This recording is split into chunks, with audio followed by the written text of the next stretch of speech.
Okay, out of this parabola, there is one thing that's most important. That point at the bottom, that is called the vertex.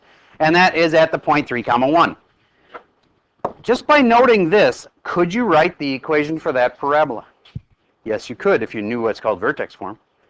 All you'd have to do is write the general form for a parabola, which is y equals a, and then x minus h, and then plus k. That is something you should memorize. It's going to be used on your next major test, just as if this is another one you have to memorize. Y minus y sub 1 equals m times x minus x sub 1. That's another one you got to have memorized for your next test. This is a bunch of stuff. So when I give you these and I say, hey, this is important for your next test, I'd be putting a star next to it or something. Because later on, if you ever want to use these notes, it'll be helpful to be able to look back and say, what were those things he told us we needed to know? Okay. So now, this one is for finding if I give you 2 points, you can find the slope, the and then you can stick a point in for the other x and y. Well, this is a lot like that. If I have a parabola, it's always going to have this format. And do you know what this spot is right here? The vertex. So if I go like this, y equals a, x minus, what is the vertex again? 3, 1. There it is. There's the equation for that parabola. Now, what's that a? That a is an unknown stretch factor. Is this parabola, the red one, has that parabola been stretched or not? How can you tell? Well, you just go look for the first spot, and if it's over 1, up 1, you know it's not stretched. It's a normal parabola. So then a must be just 1. So it's y equals 1, x minus 3 plus 1, and of course 1 times anything means it doesn't really need to be there.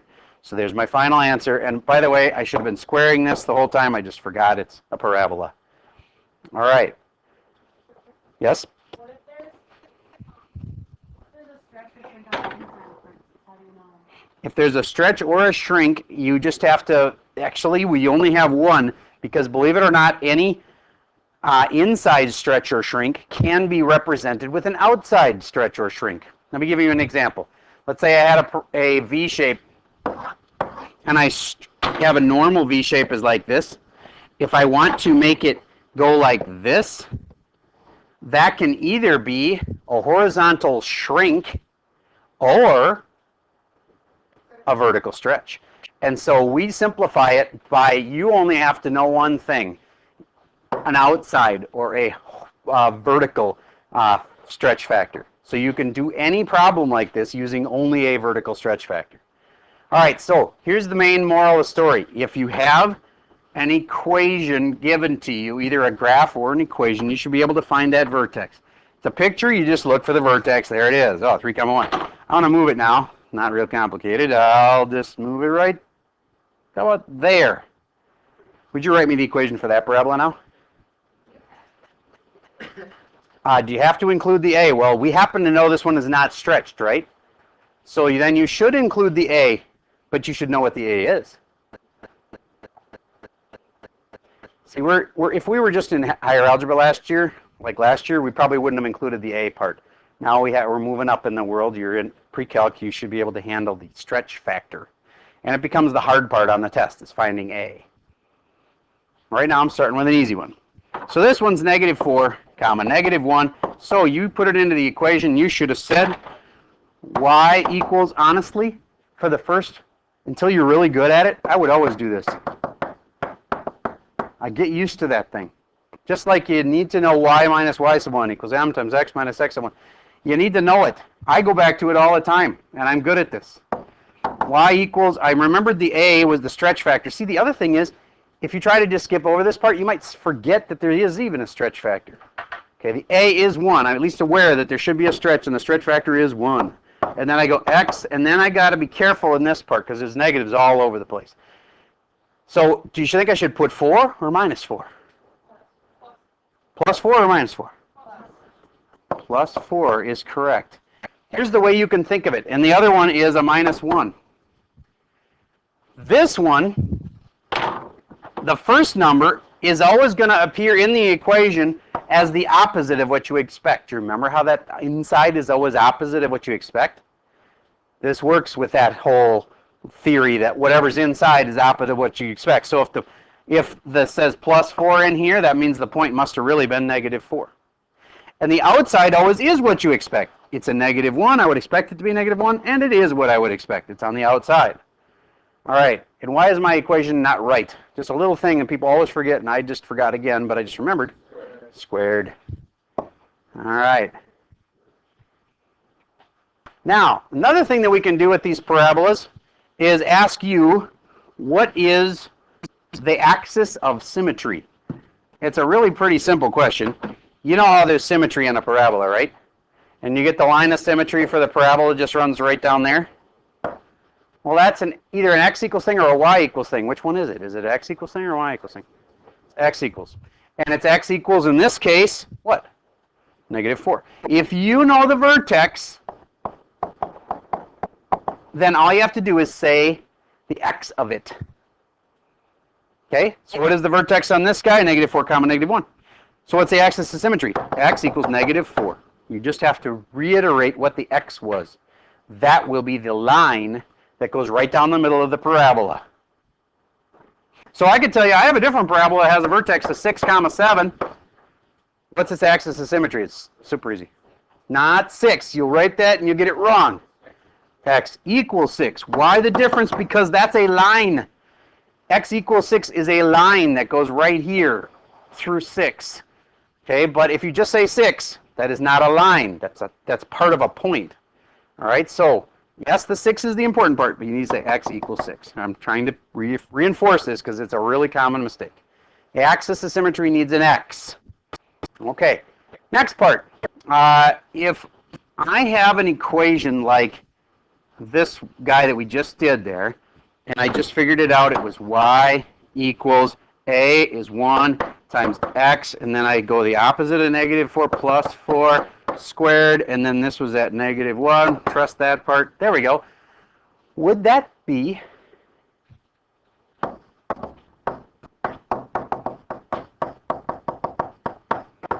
the same as that? They're identical, aren't they? That's what squared means, is times by itself, right?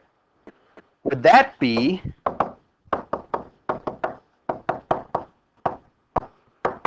like that? Just multiplying it out. And then if I put the 16 with the minus 1, it would be 15. This answer and this answer are the same thing. It's just that one of them is in vertex form, and the other one, anybody name this form? It's not factored. General form or standard form. Both answers are good. General or standard form. It's not factored form because they need to have it factored like this. That's almost factored form, but then it's got that, so it's not really factored form. All right, so bottom line is these are the same equation. You graph this one on your calculator, you graph that one on your calculator, you get the same exact graph. It's just one's in one form, one's in another. They're the exact same thing. It's sort of like saying, I'm going to graph y equals 5, and somebody else says, well, I'm going to graph y equals 10 divided by 2. Well, they're the same thing. They look different, but they're going to come out to be the exact same thing. You get that? Let's just multiply it out. All right. But this version, it's really easy to tell what the vertex is. Oh, it's negative 1 and negative 4. So negative 4 comma negative 1. This guy, if we give you this, it's not so easy to tell what the vertex is. One thing that's nice about it is I can tell the y-intercept. Y-intercept is at 15, and the y-intercept is where x is 0. I'm going to say that literally about 100 times between now and the end of the year because it comes up so much in so many different ways. The y-intercept is where x is 0. So if I put in a 0 here and put in a 0 here, it makes these disappear, and the answer is y equals 15. And some of you might be saying, well, y-intercept is that number on the end. It isn't always. Look, it wasn't here. That's not the y-intercept. The y-intercept is where you put in x equals 0 and you find out what happens. All right, so back to, if I give you this one and said, what's the vertex, you'd have to have a way to find it. So I'm going to make you a new one like that. Well, what the heck, I'll just use the same one. X squared plus 8x plus 15, right? How do I find the vertex from that?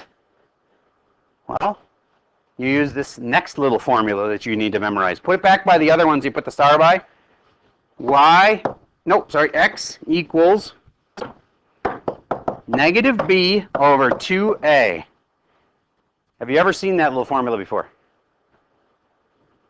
Okay. It is the formula for finding the x of the vertex. And by the way, you might have seen it here. X equals negative b plus or minus square root of b squared minus 4ac all over 2a. And what happened is the vertex here is just this part. Because why? Because this part right here is gone. It doesn't need that part. If I don't have to add and subtract that part, I've got the vertex. Why would that be gone? What would make this be gone? If b squared minus 4ac was equal to what? 0. Which means there's only one solution. All right, that just tied in so much math that you may not have remembered. But I'm just trying to show you where this negative b over 2a came from. It's because this part right here is 0 in the quadratic formula. Quadratic formulas, you just solve these things, right? So anytime b squared minus 4ac is equal to 0, you are at the vertex, and therefore there is a double answer. It's a one answer twice. All right, too many things at once. So trying to show you where the negative b over 2a came from, and if you didn't catch that, that's okay. All you really need to know is that formula. And now I'm going to use it. What's negative b? Negative 8 over 2a over 2 times 1, which is 2. And what's that equal to? Come on. Negative 4. Okay, what did I just figure out? I figured out the x of my vertex. So my vertex is a point, right? It's something comma something. I just figured out it's negative 4 comma something. If they had asked me for the axis of symmetry, I'd be done. Because you know how you only need this part for the axis of symmetry? Some of your questions are like that. And they say, what's the axis of symmetry? And then you don't even have to figure out the rest of the vertex. You say, oh, all I care about is the x. The x equals negative 4 is the axis of symmetry. There we go. Okay. But if I want the vertex, which is what I was doing, I was saying, what if we want to take this equation and get the vertex from it? We have to do this little dance to figure out that it's negative 4. And now, how do I get the y? I take the negative 4 and put it back in here. And here's the y right here, right? Y is equal to, stick the negative 4 in there, and you'll get it. What's this part? 16. What's that part? Negative 32 plus 15. And then let's put these together. What does that make? Negative 16 plus 15. Negative 16 plus 15. Negative 1. So I figured out the other part's negative 1. Negative 4, negative 1. Let's go back to our picture. Was it really negative 4, negative 1? Oh, look at that. There it is. Yes? Nope. Factoring it would not work because this doesn't factor. Look. You can't make that factor. All right. So I'm going to give you one. And go walk through it from the beginning. Typical question. Y equals 6x squared plus 3x minus 1. And if they asked you for the y-intercept, it would be really simple. The y-intercept is where what? X equals what? 0. So stick in x equals 0 in your head really quick. What's the y-intercept? Negative 1. Okay. So if they just asked the y-intercept, that'd be super easy. What if they asked you for the vertex, though? What formula comes to your aid? Negative b over 2a. Go ahead, figure it out.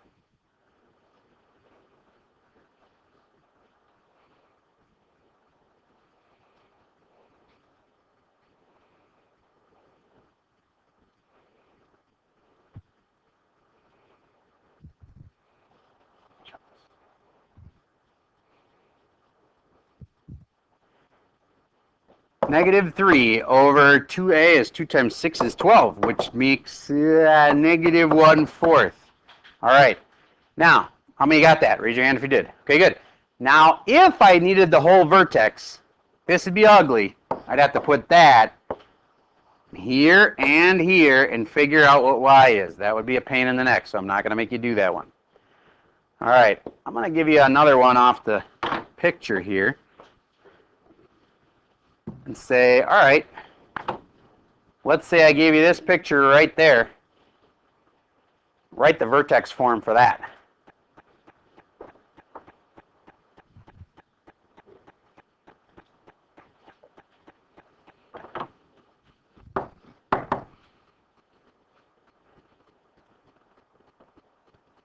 If you haven't memorized it yet, you got to get this memorized. A, x minus h plus k. That helps so much. Now I just got to plug in 5, 1.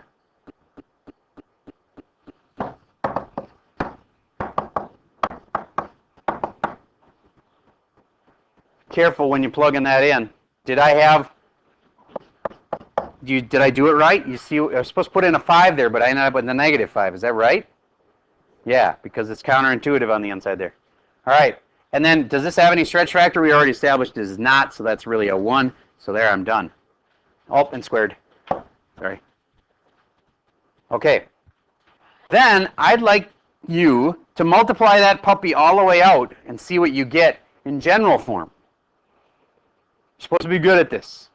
It's on the top 20 sheet because I knew it was going to come up here. Multiply that thing all the way out. What I mean is x minus 5, x minus 5, and then plus 1 at the end.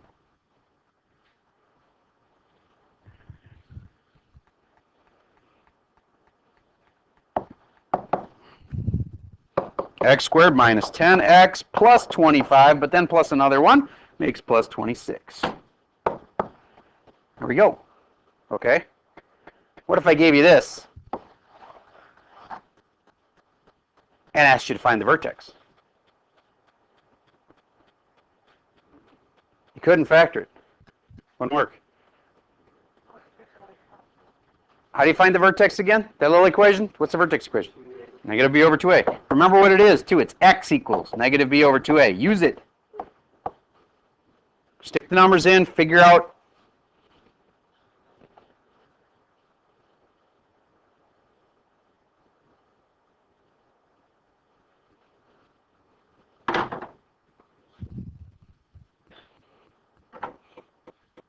So it's negative 10, which would be 10, over 2 times a, which is 2, which is 5.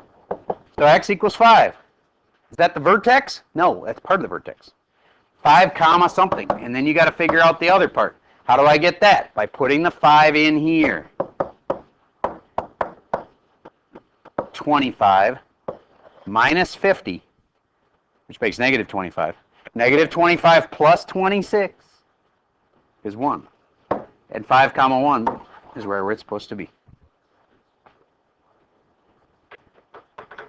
Okay, last thing I got to teach you.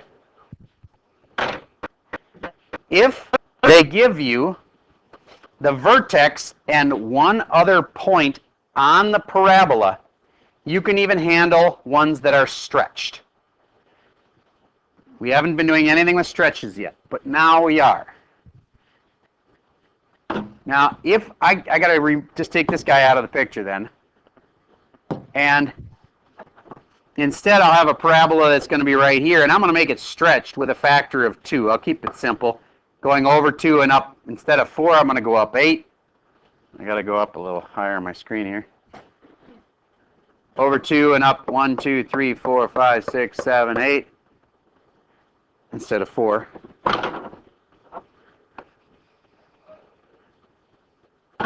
This is a parabola that's been stretched 2 times taller.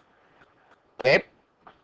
What they would give you is they would say, they wouldn't even give you this picture. They'd say that the vertex is 3 comma 1, and that another point on it is 4 comma 3.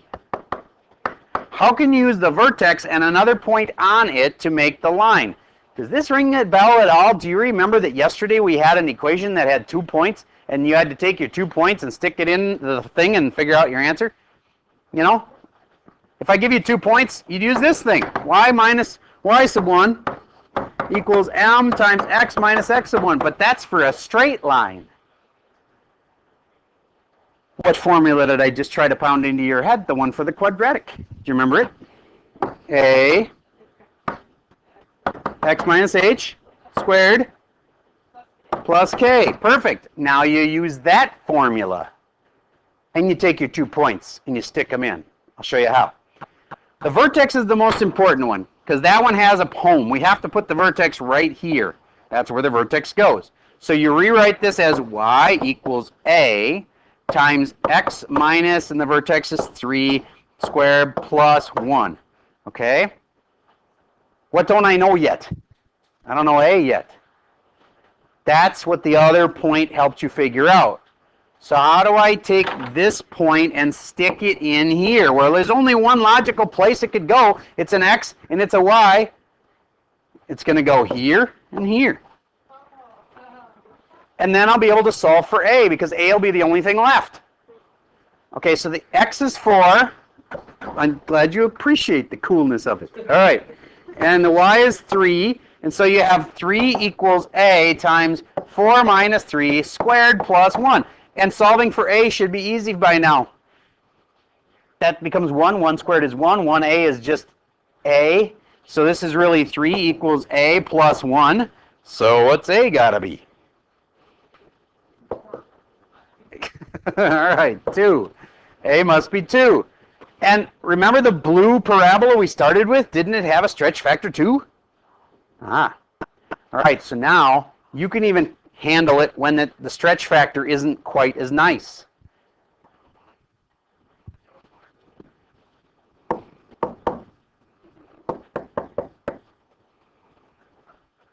That's the vertex. That's another point.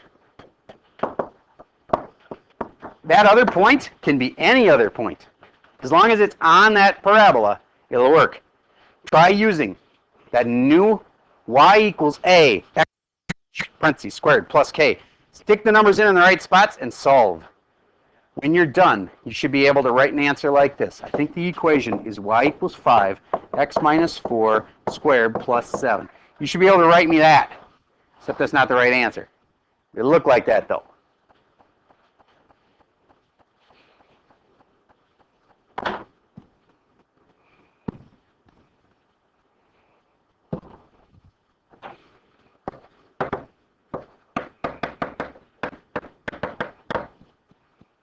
Always start with that until you're so good at this that you realize that it's probably still smart to start with it.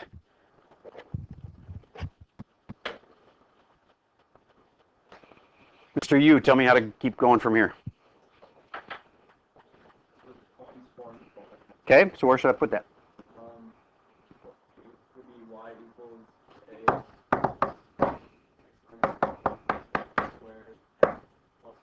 Perfect.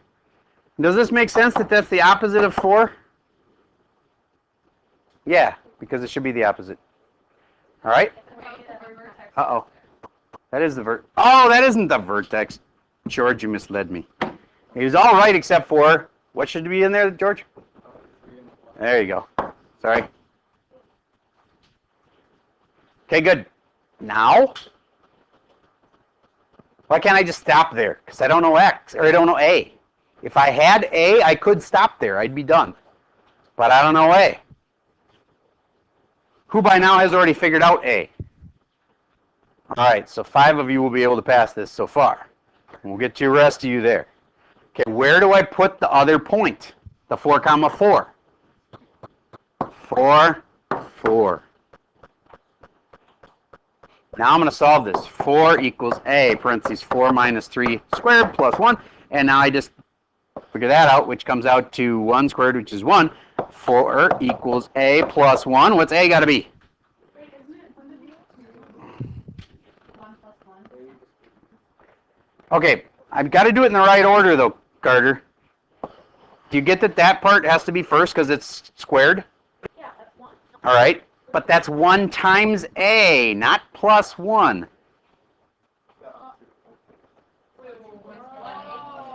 This is A times that.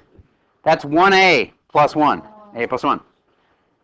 It's the order of operations. You were trying to add that 1 before you multiplied it. Once I got the 1 times the A, it looks like this. And then I'm almost done. A is equal to 3. All right, now that I know A is 3. Remember how I said I could have been done right here if I'd only known what A was? My final answer is I put the A equals 3 right there. And that's my answer. That is the equation. The equation, of course, has an x and y in it. All equations do. Don't expect your answer is a number. It's an equation. I guess not all equations do, but the equations we've been working on. So your answer is this. All right. And some of your minds got stretched there, but this isn't that bad. It'll get worse. Not much, though. All right. So where are my worksheets? There they are.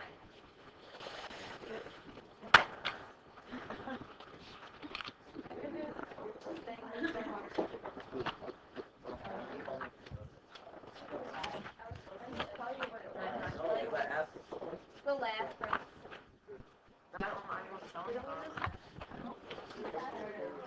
Not exactly this, no. I actually may have even previewed it with your class because you guys are really smart.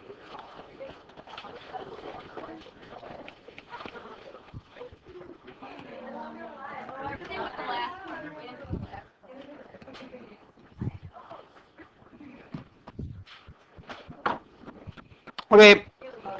Oh, jeez. I was trying to slide it over and it was on top of my pen, so it acted like a wheel. Whew. Okay. Number 1, describe how to transform that into that. Sketch the graph. Okay. Well, how do I take x squared and change it into that? All they're asking is, that's a move to the right 3, and then what? So you say right 3 and you say down 2, and then sketch the graph. It truly means sketch. Once you know it's right 3 and down 2. I'm answering number 1 for you. Please, just write this down. Don't just sit there. It's right 3 and down 2 is the first thing you'd say, and then the next part is sketch it. Okay, so I'm going to sketch a parabola that's moved right 3 and down 2. Well, here's a parabola, right 3, down 2. That's good enough. A sketch does not need exact points. It does not need to be perfect. Just that. Good enough. So number 2 is very same, that kind of thing. You just say, okay, this one's left 2, and it's half as tall, and it's down 3, and then you just quick sketch it. I think you can handle that yourself. Number 4, look at that. The vertex is just screaming at you in number 4. Can you see the 2 numbers that make the vertex there? If you can't, I'm going to help. It says f of x is 3 parentheses x minus 1 squared, and then plus 5. These are the numbers that should be jumping out at you. But be careful with the x number.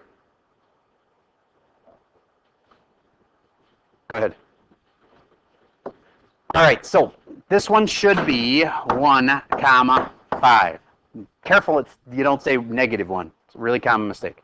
Remember, it's always the opposite of what you'd expect. So if it says negative 1, you use 1.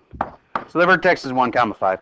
And then the axis of the graph, that's the axis of symmetry. I wish they would have put their words in there, but it's a shortcut to say axis. The axis is going to be x equals 1. Don't forget the x equals. Everybody else forgets that, and then I have to mark it wrong, and then you go from a B to a C or something. It's awful. Be careful. Got to be detail-oriented in math. It rewards careful people. All right, on problems like number 6, let's do number 6 together. It says x squared minus 4x plus 6. If I want the vertex on this guy, it says rewrite in vertex form. To do that, I need the vertex. To get the vertex, you use the x equals negative b over 2a. So that's negative b, which is opposite of negative 4, which is 4, over 2a, which is 2. Am I done? Is that the vertex? No, that's just a part of the vertex. So it's 2 comma something. That does tell me the axis of symmetry. I wouldn't have to do any more if all I needed was the axis of symmetry. But they don't even ask for that here. They want the vertex. Oh, they do. Okay. Then if they want the axis of symmetry, I should say x equals 2. I got part of my answer then. And my vertex, now all I got to do is figure out that other point. How do I do that? Stick the 2. Yes, plug it into there. And so I have 2 squared minus 4 times 2 plus 6. That's weird plus. There we go. And this would be 4 minus 8 plus 6. 10 minus 8, which is 2. So 2 comma 2. That's how you write a vertex. You can't just have a number. A vertex is something comma something. So there's my vertex. 2 comma 2. And now, have I actually answered the question? Rewrite the equation for the function in vertex form. They never actually even said find the vertex. We needed to find the vertex to write it in vertex form. So now I got to take this vertex right here and regurgitate that formula. You can picture the little seal regurgitating its food for its baby. You're going to regurgitate that formula up. So you go, let's see, y equals ax minus h squared plus k. There we go. Got that out. Now, I'm going to stick the 2 in there. So this 2 goes right there. Probably should use bird. I don't know if seals even do that. Y equals, and then, dang, I don't know the a yet. But I can look at the equation to find the a. Where would the a be in this equation? It'd be right there, wouldn't it? Well, it's not nothing. It's 1. All right. So 1, it kind of just absorbs in there. X minus 2 squared plus 2. And if you want to put a 1 there, go ahead, but you don't have to because 1 times anything just does kind of absorb. All right. Lots of steps. In fact, I even contemplated like requiring you to do this on a separate sheet of paper, but all I'll say is if it's annoying you that you don't have enough room on 6 through 11, it really is a big advantage. I took a half a page of paper for each one of them as I was doing them. Okay? So if you want to do that, just have your notebook open and go ahead and take a page on each one if you want to. Because I know it takes a little bit of room to do 6 through 11. They are really good practice for you, though, and they are things you have to know. They really are handy. In fact, this unit is used again in calculus if you want to keep going in this vein of math. So it'll be good for you to know. All right. If you flip the page over to problem 12, that one's a simple one because it just has a picture and you can see, oh, that one's a vertex, that's another point. But how do you write the equation for it? It's not as simple as just grabbing the vertex. There's a reason you give that other point. If I just give you the vertex and you don't tell any other point, there's no way to find the stretch factor. That's why you are in pre-calc now, you get paid the big bucks. You have to try to solve the harder problems. Well, I guess you don't get paid. But if you were, you should be paid a lot more to do this class than taking your HA class. All right, so you can't just say y equals a x minus h squared plus k and drop in the -1, which makes this a +1, and the -3, which makes that a -3. That would be too simple. Now, we have to finish it and figure out what a is. So, stick that point in. Where? X goes there, y goes there, and solve for a. 5 equals a 1 plus 1 squared minus 3. 5 equals a times 1 plus 1 is 2. 2 squared is 4 minus 3. And I know that's backwards, a4, but remember that 4 minus 3 cannot be done, Carter. Right? All right. So then you add 3. You add 3. That's, oh, 4 still hasn't been touched yet. 8 equals a times 4. And now I'm going to divide by 4. And now I've got a equals 8 over 4 is 2. They gave us a nice simple stretch factor for the first one. A equals 2. So then, a lot of kids stop right there because they're like, oh, finally, done with that. Did you ever actually write the equation yet? No. So now I got to write the equation. Y equals A, except I know what A is, 2, times x minus h. I already know what the vertex is. I got to look back up and find it. What was the vertex again? -1, comma -3. So plus 1, and -3 goes there, and there's my equation.